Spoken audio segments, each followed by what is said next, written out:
suis arrivée sur un endroit où une jeune était décédée. L'équipe d'intervenants donnait du débriefing aux adultes dans la maison qui n'avaient pas été témoins du décès, mais aux jeunes, on avait donné des livres à colorier.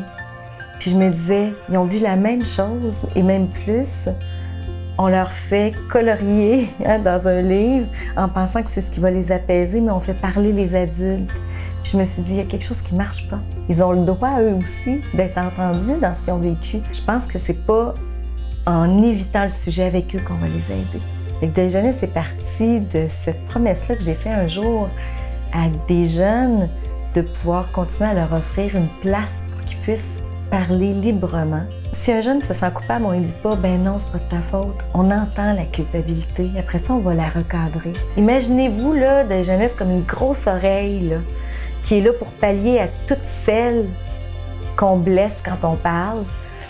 On vient pallier à ça. C'est le premier but, là. Ça va être de briser cet isolement-là pour permettre, après ça, de se mettre en action puis de trouver comment on peut faire pour aller mieux dans la vie. Je suis très consciente que Deuil Jeunesse ne serait pas rendu où il est si j'avais pas eu des gens autour de moi, là.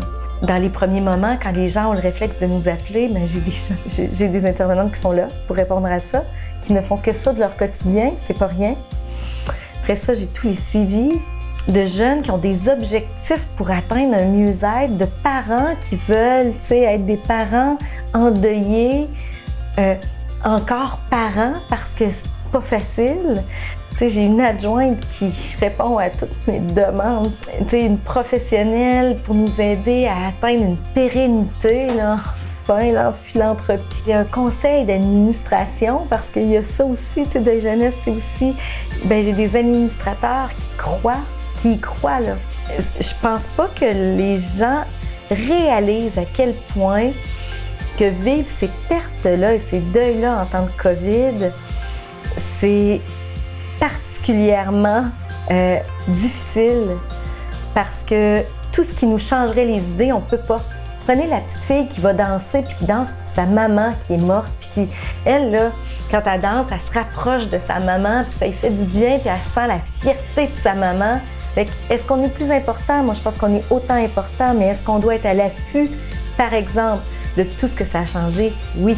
Ce qui ne s'exprime pas s'imprime chez les gens. Puis actuellement, ce que j'ai peur, c'est qu'il y ait moins d'expression, puis qu'on se retrouve avec des gens en souffrance parce que tout est resté imprégné. En toute honnêteté, j'ai eu peur et j'ai encore peur que Deuil Jeunesse ne survive pas à la crise. Je suis pas une mendiante, j'ai pas le goût d'être ça.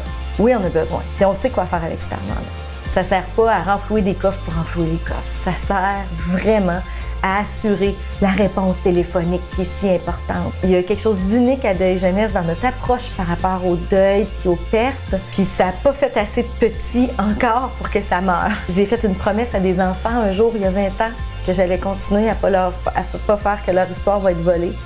Moi, tant que je sens pas que la société est capable de prendre ça en charge, il n'y en est pas question. Deuil Jeunesse ne mourra pas.